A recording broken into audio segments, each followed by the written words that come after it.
ఓం శ్రీ మాత్రే నమః. అందరికీ నమస్కారం అండి. ఈరోజు నాగుల పంచమి. శ్రావణ శుద్ధ పంచమి రోజున నాగుల పంచమి అంటారు. ఎంతో పవిత్రమైన ఈ రోజు ఈ కథను వింటే చాలండి. సిరి సంపదలు పెరుగుతాయి, పాపాలు నశిస్తాయి, సర్ప దోషాలు రాక్షసుల బాధలు తొలగిపోతాయి. ఈ పవిత్ర కథను ఇప్పుడు మనం తెలుసుకుందామండి. కాబట్టి భక్తి శ్రద్ధలతో ఈ కథను ఆలకించండి. ఏటా శ్రావణ మాసం శుద్ధ పంచమి రోజుని నాగుల పంచమి అంటారు. బ్రహ్మదేవుడు ఆదిశేషుడుగా అనుగ్రహించిన రోజుంది ఈ రోజే. నాగర చవితి మాదిరిగానే నాగుల పంచమి నాడు నాగదేవతను పూజించి పుట్టలో పాలు పోస్తారు. నాగుల పంచమి రోజున నాగదేవతను పూజించిన వారికి సంవత్సరం పొడుగున ఏ సమస్యలు లేకుండా అన్నీ కూడా సవ్యంగా నెరవేరుతాయని, అంత అనుకూలంగా ఉంటుందని భక్తులు ప్రగడాల నమ్మకం. చలి చీమిడి నుండి బ్రహ్మ వరకు రాయి రెప్ప, చెట్టు చీమ, వాగు వరద, నీరు నిప్పు అన్నిట్లాగే అందరిలోనూ దైవతత్వాన్ని దర్శించి విశేషమైన సంస్కృతి ఇందులదే. ఇందులో దృష్టిలో పాము కూడా పరమాత్మ స్వరూపమే.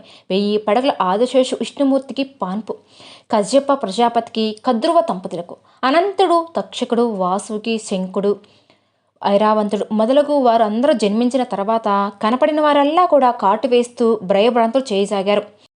దాంతో సకల దేవతలు బ్రహ్మని ఏడుకోగా ఆయనకి కోపించి తల్లి శాపానికి గురైన వారందరూ నశిస్తారని చెప్పిస్తాడు. అప్పుడు వాసుకి మొదలైన నాగులంతా కూడా, విధాత, మేము చెప్పేది వినండి. మమ్మల్ని మీరే సృష్టించి మాకు ఈ విధంగా శాపించడం న్యాయమేనా అని ఏడుకుంటాడు. అప్పుడు బ్రహ్మదేవుడు, విషరక్తం పుట్టినంత మాత్రాన అందరినీ కాటువేసి ప్రాణకోటి నశింప చేయడం తప్పు కాదా? నిష్కారంగా ఏ ప్రాణిని హింసించరాదు. గరుడు మంత్రం చదివే వారిని ఔషధమని సమేతను తప్పించికి తిరగరండి. దేవత ఔషధులైన మీరు మీ మీ స్థానాల గౌరవం నిలుపుకోండి. వాయుభక్షతులైన సాదా జీవులుగా మారండి. మీ నాగులంతా అవతలావితల పాతాలలోకి నివాసం చేసుకోండి అని బ్రహ్మ శాసించగా వారందరూ కూడా ఆయన ఆజ్ఞను శిరసా వంచుతారు. దాంతో దేవతలందరూ కూడా నాగులను ప్రశంసించారు. భూలోక వాసులందరూ కూడా ప్రార్థన చేస్తూ ఉన్నారు. నాగులకు దివ్య ప్రభావం సంపన్నులు అయిన నాగజాతికి కృతజ్ఞపూర్వకంగా నాగుల జన్మదినంగా నాగపంచమి రోజున వారిని పూజలు చేయడం మొదలుపెట్టారు. పొట్టల్లో ఆవు పాలు, వడపప్పు, చలిమిడి, అరటి పండ్లు, కోడిగుడ్డులు జారవిడిచి నైవేద్యంగా సమర్పిస్తారు. పార్వతీదేవికి పరమేశ్వరుడు చెప్పినట్టుగా పురాణాల్లో చెప్పడం జరిగింది. ఓ పార్వతీ, శ్రావణ మాసం శుక్ల పంచమి నాడు నాగారాధన చేయడం అత్యంత శేషమైనది. ఈ నాగల పంచమి నాడు ఇరువైపులా సర్ప చిత్రాలను గోయంతో రాసి పూజలు చేయడం ఎంతో శుభప్రదం. చతుర్దశి రోజున ఉపవాస వ్రతాన్ని ఆచరించి పంచమి రోజున బంగారం వెండి కర్రలతో కానీ లేదా మట్టితో కానీ వారి తాహతో తగ్గట్టు 5 పడగల పామును చేయించాలి. లేదంటే పసుపు చందనంతో కానీ 7 తలల పామును చిత్రం పటము గీచి ఆ రూపాలకు జాజి, సంపంగి, గన్నేరు ఇతర పుష్పాలతో పూజించాలి. పాయసము, పాలు నివేదన చేయాలి. ఆ పరమేశ్వరుడు వివరించినట్టు పురాణాలు కూడా చెప్పి ఉన్నారు. శ్రావణ మాసం శుక్లపక్షంలో పంచమి తేదీ నాడు నాగల పంచమి పండుగ వస్తుందని శాస్త్రం ప్రవచనం. అందుచేతే శ్రావణ మాసం వచ్చే నాగపంచమి రోజున నాగదేవతను పూజించాలి. నాగచతుర్థి రోజున నాగపంచమికి ముందు రోజు ఉపవాస వ్రతాన్ని పాటించాలి. గరుడ పంచమి పిలువబడే నాగపంచమి రోజున సూర్యోదయానికి ముందే లేచి చూచిగా స్నానమాచరించి ఇంటిని శుభ్రం చేసుకోవాలి. ఇంటి గడపల పూజ గదిలో పసుపు కుంకుమ పుష్పాలతో అలంకరించుకోవాలి. నాగదేవత ప్రతిమకు నేతితో పాలతో గాని అభిషేకం చేయించి పెరుగును నైవేద్యంగా పెట్టాలి. అలా పూజలు అయిపోయాక బ్రహ్మడికి తాంబూలం పానకం వడపప్పుతో సహా నాగపంచమి తిథిన దానంగా ఇవ్వాలి. నాగపంచమి రోజంతా కూడా ఉపవాసం ఉంటే రాత్రి జాగరణ చేయాలి. ఈ విధంగా చేసిన వారికి నాగరాజు అనుగ్రహిస్తాడని పురాణాలు కూడా చెప్తూ ఉన్నాయి. అంతేకాకుండా పాపాల నుంచి విముక్తి లభించడం, సర్ప భయాలు తొలగిపోవడం అని జరుగుతూ ఉంటాయని నమ్మకం కూడా. పూర్వము ధనవంతరాలు అయిన ఒక గృహిణి ఉండేది. ప్రతిరోజు ఆమెకు సర్పాలు అనేకవి వచ్చి తనను కాటు వేస్తున్నట్టుగా ఆమెకు కల వస్తుంది.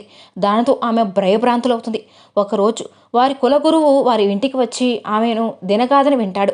విని, అమ్మా, నువ్వు గత జన్మలో పుట్టలో పాలు పోసే వారిని చూసి వెగతాలు చేసావు. అందువలనే నీకు ఈ జన్మలో ఈ జాడ్యం సంక్రమించింది అని చెప్పి దానికి నివారణ కోసం నాగపంచమి రోజున నోము నోయమని చెప్తాడు. పాముల భయం తొలగిపోతుందని చెప్పాను. ఇక ఆమె ఆ నోము నోచి ఆ స్వప్నాల భయం నుండి విముక్తురాలు అయింది. నాగపంచమి రథకథలో ఇది ఒకటి. ఈ కథ వెనక ఏంటంటే ఒక సామాజికమైన రీతవు ఉన్నదండి.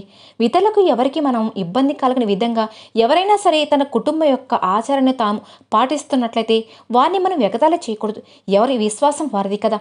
మన సంస్కృతిలో పాములు పూజించబడి ఉన్నాయి. అలాగే యోగులలో కూడా ఇవి ఎంతో ముఖ్యమైన భూమిక పోషిస్తూ ఉంటాయి. ఒక విధంగా చూస్తే పాము కుండలికి సంకేతం కూడా. స్వభావం, కదలిక, నిశ్చలతం వంటి విషయాలలో కుండలికి పాములతో ఉండే పోలిక వల్ల పాములు కుండలికి సంకేతంగా చూస్తారు. ఇంకొక అంశం ఏమిటంటే పాము జీవ పరిణామకంలో చాలా ముఖ్యమైన మలుపు. జీవ పరిణామ క్రమంలో శరీరం పరంగా కోతి ప్రముఖ స్థానంలో ఉంటుంది. అలాగే శక్తి పరంగా పాము విశిష్ట స్థానంలో ఉంటుంది. అలానే మరొక విషయం ఏమిటి అంటే పాములు కొన్ని రకాల శక్తులకు ఎంతో స్పందిస్తాయి. ఎక్కడ ధ్యానానికి అనుకూలంగా ఉంటుందో లేక యజ్ఞ యాగాదాలు నిర్వహింపచేస్తూ ఉంటారో అక్కడికి పాములు ఆకర్షించబడతాయి.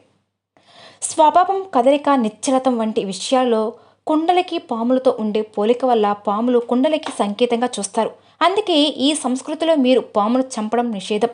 అలానే మన భారతదేశంలో ఒక పామును చంపిన ఒక పాము మృతదేహాన్ని చూసినా సరే దానికి అంతిమ సంస్కారం చేయడం ఆనవాయితీగా వస్తుంది.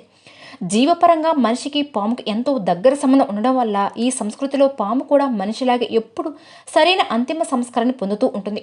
అందువల్లనే ఒక పామును చంపడం అంటే అది అతితో సమానమే.